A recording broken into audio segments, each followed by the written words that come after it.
Terima kasih Anda masih bersama kami di Editorial Media Indonesia, kembali berbincang mengenai tema kita hari ini. Mas Eko, kalau kita cermati sebetulnya apakah artinya dengan menteri yang mungkin sekarang sudah lebih baik bekerjanya begitu, reshuffle itu tidak akan dilakukan dalam waktu dekat, Mas Eko? Ya, kita nggak tahu ya keinginan presiden bagaimana.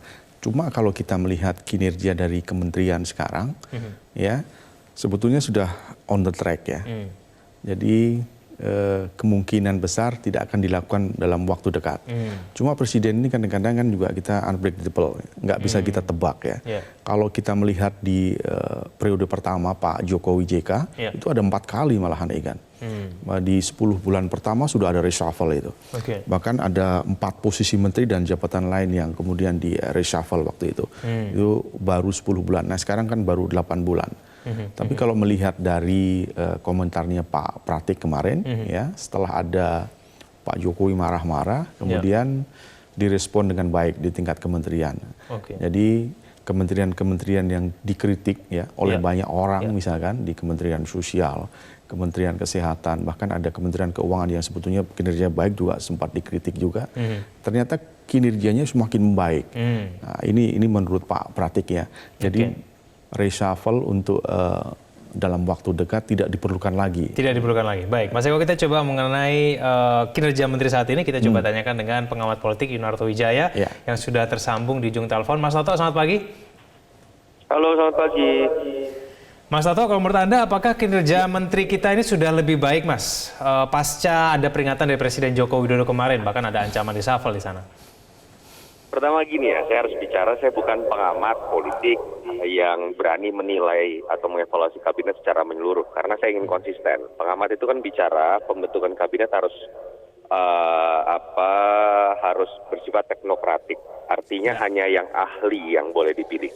Dan penilaian pun sebenarnya kementerian harusnya dilakukan oleh para ahlinya. Epidemiolog, ahli kesehatan bicara tentang menteri kesehatan misalnya, ekonom bicara tentang kementerian ekonomi. Tapi yang kita bicarakan saat ini kan adalah end usernya. Presiden sendiri sudah mengeluh pada 18 Juni. Bahkan dengan sengaja istana mengupload kekecewaan dan marahnya presiden terhadap kinerja kabinet yang dianggap biasa-biasa saja. Nah kalau pertanyaannya apa sudah membaik? Minimal ya, kalau kita lihat dari beberapa kementerian yang tanda kutip sempat namanya diceletukan oleh seorang Jokowi, pasca 18 Juni ada beberapa keputusan besar yang memang dibuat. Naikkan anggaran misalnya di Kementerian Kesehatan, lalu kemudian dana yang sudah dicairkan di ratusan rumah sakit, lalu kemudian Kementerian Keuangan membuat beberapa peraturan Kementerian Keuangan pasca tanggal 18 Juni. Kementerian Sosial juga beberapa alokasi dana bansos, tahu saya cair, bahkan Mensos turun ke lapangan. Nah, pertanyaannya kan apakah pernyataan dari Pak Pratik kemarin itu adalah sebuah tafsir dari seorang Mensesnek atau memang arahan dari presiden yang misalnya memiliki alasan tertentu untuk meminta Pak Pratik mengatakan itu. Kalau melihat dari karakter seorang Pak Pratik, saya melihat pertama beliau bukan politisi, kedua ya pasti Mensesnek sangat dekat dengan presiden dan dipercaya ya karena dipilih lagi di periode kedua. Saya tidak meyakini ini tafsir seorang Mensesnek, terlalu nekat begitu ya. Saya lebih melihat kemungkinan besar seorang Jokowi yang memang meminta Pratikno untuk mengatakan ini. Nah pertanyaannya kan apakah ini berarti isu reshuffle sudah bisa dipastikan tidak ada?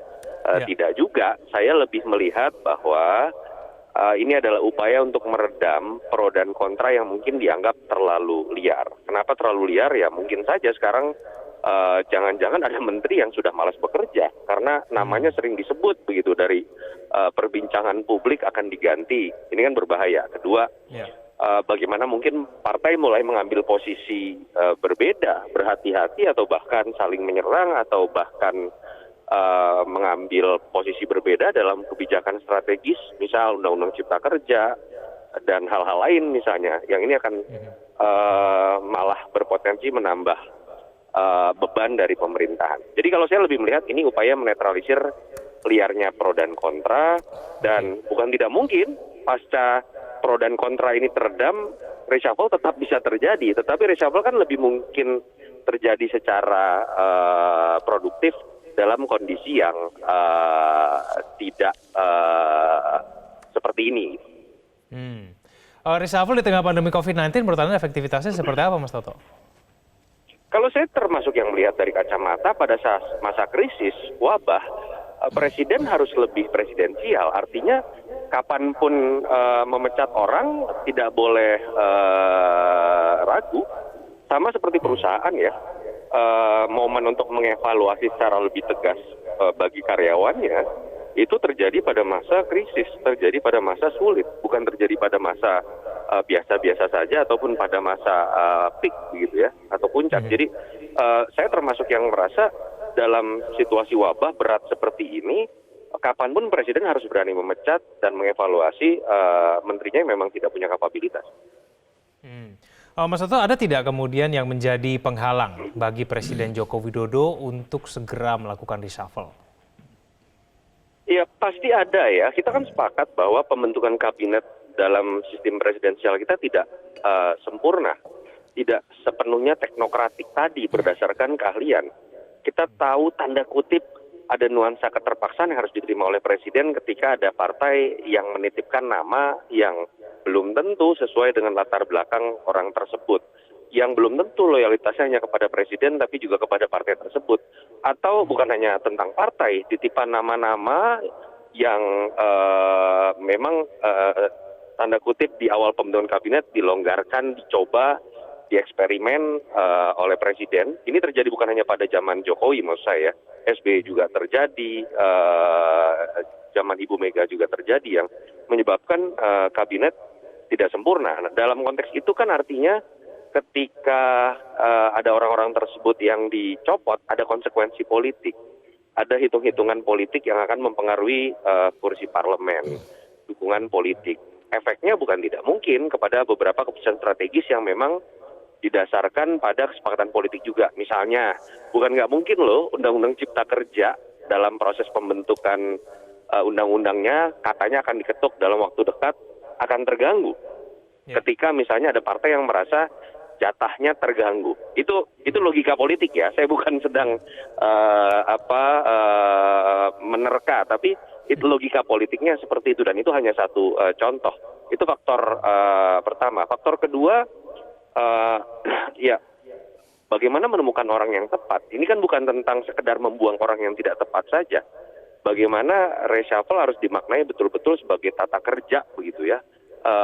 Dan kita tahu tidak mudah dalam situasi krisis, misalnya menemukan orang yang punya chemistry sama dengan presiden, visi misi sama, juga tidak ditolak oleh kekuatan politik yang ada di belakang presiden sehingga tidak menjadi kontraproduktif. Hal-hal itu yang menurut saya memang menyebabkan tidak semudah itu dalam waktu seminggu misalnya, pasca presiden marah langsung bisa diambil keputusan.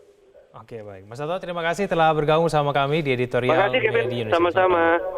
Baik, Mas Eko, sebelum kita jeda, masih terbuka kemungkinan sebetulnya terjadi reshuffle ya. Mungkin saja kemudian orang yang ataupun menteri begitu ya yang sudah diperingatkan, tapi mungkin kerjanya mungkin masih buruk. Bisa jadi. Jadi ketika presiden mengatakan hal itu kan sebetulnya itu semacam peringatan ya, bukan hanya kepada menterinya, tapi juga kepada parpolnya untuk siap-siap, misalkan jika ada kadernya di reshuffle. Juga kepada menterinya juga, dia harus bekerja lebih keras lagi kalau tidak mau di reshuffle. Tapi begini, persoalan reshuffle ini kan bukan persoalan soal kinerja juga, jadi juga kepentingan politik di sana. Ada kader-kadernya parpol yang ada di sana. Jadi kalau gaduh ya, di tengah kasus pandemi 19 ini pasti akan berimbas kemana-mana, terutama di DPR. Kan sekarang banyak dibahas tuh RUU di sana, termasuk RUU Omnibus Law, Cipta Kerja dan lain-lain lah di sana. Jadi kalau itu juga harus dipikirkan matang-matang oleh Presiden. Jadi ketika Pak Pratik menyampaikan hal itu, saya setuju dengan Mas Toto tadi, bahwa Pak Pratik ini kan bukan seorang politikus, ini birokrat tulen yang kebetulan sangat dekat dengan Pak Presiden Jokowi, 2 kali periode dia dipilih terus. Jadi pasti apa yang diungkapkan oleh Pak Pratik itu bukan persoalan tafsir, tapi persoalan instruksi menurut saya. Jadi Pak Pratik ini memang diminta oleh Pak Presiden untuk bukan kasus ini biar tidak semakin liar. Meredam kan, ya, Mas, betul. Jadi reshuffle ini kan sudah kemana-mana. Jadi menteri yang merasa akan dirapel juga gelisah, parpol juga mulai mengambil jarak. Nah ini kan hal-hal yang semacam itu harus segera dinetralisir agar kinerja kementerian bagus, parpol tidak bergejolak, kemudian semua juga bisa bekerja dengan maksimal. Ya kan? Kita jeda dulu, Mas Eko. Jangan kemana-mana, kami akan kembali saja. Terima kasih Anda masih bersama kami di Editorial Media Indonesia. Kita akan mulai menyapa pelapor kita pada hari ini. Pemirsa, yang pertama ada Pak John dari Tangerang. Pak John, selamat pagi. Selamat pagi. Ya, silakan Pak John. Ya, saya kira apa yang dilakukan Bapak Presiden terhadap menteri-menteri itu wajar. Karena Bapak Presiden sudah mempercayakan semua para menteri dengan pertimbangan yang sangat penting sekali. Jadi wajar, dan menteri-menteri harus melakukan apa yang dikehendaki Bapak Presiden. Lakukan dan terjun ke lapangan dan waskat. Pengawasan melekat dilakukan kepada petugas-petugas di lapangan. Jika ada penyimpangan, tindak tegas.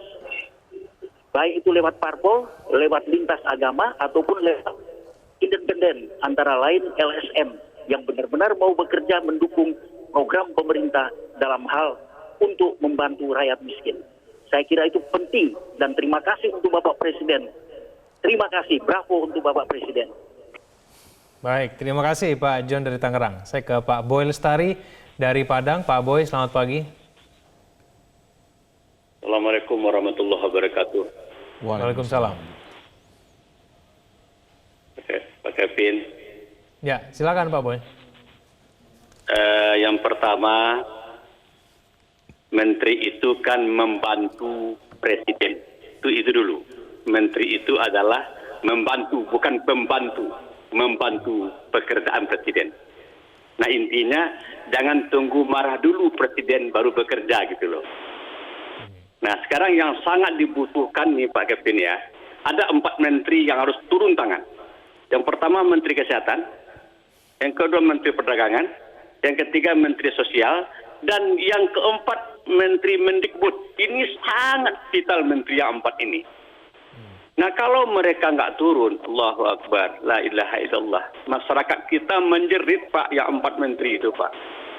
Lalu yang kedua, kalau masalah resapel itu boleh-boleh saja Pak Kevin. Nggak apa-apa. Yang penting menteri-menteri itu sesuai dengan kompetensi mereka. Jangan tinggi nuansa politiknya. Tempatkan menteri-menteri itu sesuai dengan kompetensi mereka. Tapi kalau ada desakan dari partai, desakan dari orang-orang tertentu ditempatkan orang tidak berdasarkan kompetensinya, nanti Pak Presiden marah lagi. Itu saja Pak Kevin, sementara mudah-mudahan COVID-19 ini berhenti di atas bumi kita ini. Assalamualaikum warahmatullahi wabarakatuh. Waalaikumsalam Pak Boy, terima kasih. Saya ke Pak Sunoto di Cirebon, Jawa Barat. Pak Sunoto, selamat pagi. Selamat pagi Bang Egan dan Mas Eko. Pagi. Ini judulnya bagus. Setelah Presiden marah, Menteri giat bekerja. Giat bekerjanya mungkin iya ya, tapi performance-nya nggak bisa dilihat karena terlalu cepat, ya kan. Yang kedua, kalau menteri baru giat bekerja setelah presiden marah, jadi presiden harus marah tiap minggu, kasihan dong, ya kan. Jangan gitu. Jadi menteri itu jangan seperti anak-anak yang baru bekerja giat setelah setelah presidennya marah. Menteri itu adalah presiden di departemennya, harus punya inisiatif dan greget tersendiri, itu yang pertama. Yang kedua Bang Eko, memang reshuffle itu adalah hak prerogatif presiden, tapi rakyat juga punya hak untuk meminta dan mendesak presiden untuk melakukan reshuffle. Karena reshuffle di zaman seperti ini itu adalah sebuah keniscayaan, sebuah kebutuhan. Boleh saya sebut menteri yang harus di reshuffle, Satu, Menteri Kesehatan, Mendikbud, Menteri Perdagangan, Menteri KLH, Muhajir yang Menko itu apa? KMP atau apa itu loh, ya kan? Itu wajib direshuffle. Menteri Sosial, bahkan mungkin Menteri Keuangan, ya kan? Jadi kalau ada kata-kata bahwa menteri adalah jabatan politik, tapi please maknai politiknya sebagai country management, bukan who gets what and who sit where. Politik itu maknanya suci, Bang Egan sama Mas Eko. Politik adalah country management, how to manage something become something, bukan who gets what and who sit where. Inilah adalah sebuah kebutuhan, lakukan reshuffle, dan ini merupakan bukan hanya harus, selain harus segera. Jadi must be and urgent. Terima kasih. Baik, terima kasih Pak Sunoto dari Cirebon, Jawa Barat. Sebelum kita jeda Mas Eko, ada dari penelpon kita ada yang kemudian mendorong reshuffle tetap harus segera dilakukan, meskipun mungkin saja kinerja mereka membaik setelah Presiden Joko Widodo dalam ratas memberikan peringatan, marah-marah begitu. Patutkah kemudian kita tidak memberikan kesempatan kembali begitu kepada menteri-menteri yang mungkin dirasa masih kurang kinerjanya? Ya, saya kira usulan dari tiga penelpon tadi ya sangat realistis ya, terutama Pak Sunoto. Kan warga itu juga melihat kinerja dari menterinya, bisa melihat ini bekerja dengan maksimal nggak, hasilnya sudah kelihatan belum, cocok nggak dia di situ, the right man of the right place nggak dia di situ. Jadi kalau memang dirasa nggak cocok, ya wajar-wajar saja jika masyarakat mengusulkan kepada presiden, menteri ini nggak cocok, lebih baik diganti dan lain-lain. Tapi kembali ke Pak Presiden, kan ini kan hak prerogatif presiden. Presiden tahu siapa yang harus diganti, siapa yang harus dipertahankan. Jadi kita tunggu saja apakah memang ada reshuffle dalam waktu dekat. Tapi yang pasti reshuffle itu bukan barang tabu. Ya, siapapun menteri bisa diganti. Kalau kita kembali ke yang pertama Pak Jokowi JK sudah 4 kali dia melakukan reshuffle. Bahkan yang pertama dan kedua banyak menteri yang diganti. Nah, yang paling penting adalah ketika kader parpol itu diganti, ya jangan sampai marah, ya kan? Kadang-kadang nih kader parpol kalau diganti marah, dia pindah ke partai lain, misalkan kan? Kemudian memusuhi pemerintah dalam bentuk-bentuk yang lain. Nah, saya kira itu tingkat kedewasaan. Kemudian ketika ada reshuffle juga, saya kira menteri-menteri yang tidak di-reshuffle juga harus mawas diri. Nah, ini siapa tahu nanti giliran dia yang di-reshuffle. Ya kan? Nah, itu harus bekerja lebih keras lagi. Baik. Kita jeda dulu, Mas Eko. Pemirsa jangan kemana-mana, kami akan kembali setelah jeda berikut.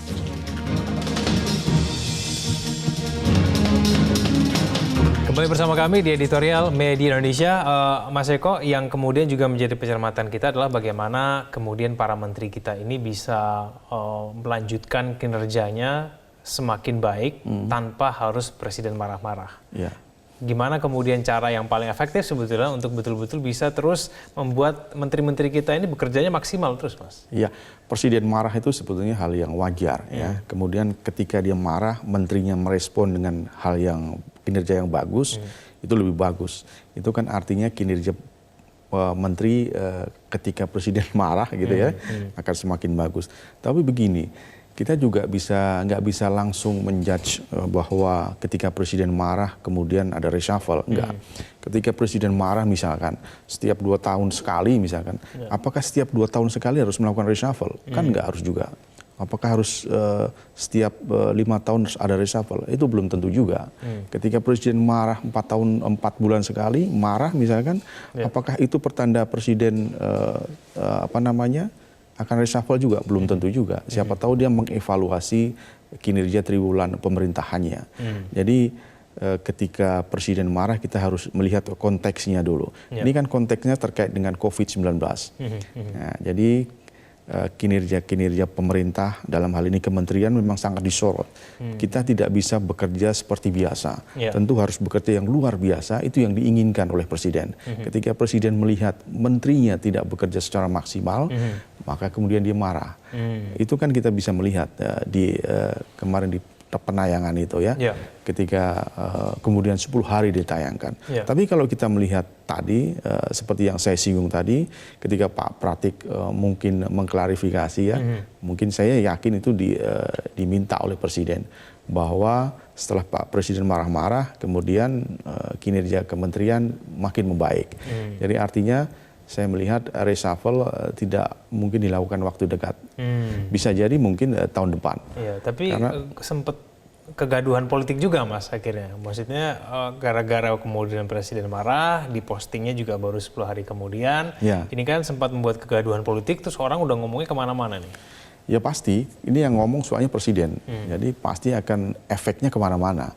Tapi kita melihat juga ketika reshuffle ini didengungkan, jika itu terjadi bukan hal yang mudah bagi seseorang untuk kembali tune in di sana. Ini kan sekarang ini perekonomian juga lagi nggak bagus ya kan.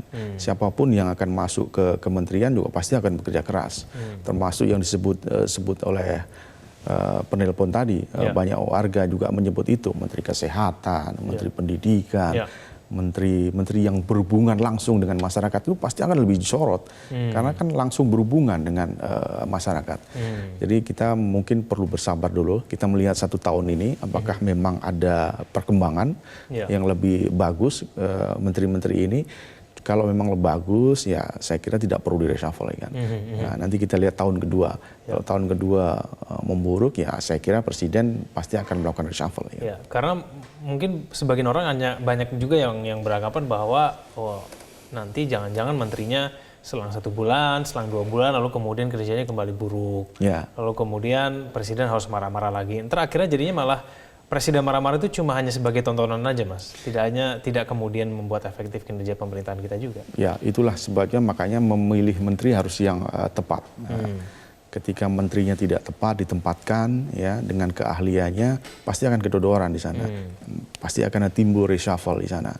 Jadi kalau kita lihat di tahun pertama Pak Jokowi JK itu kan ada 4 reshuffle.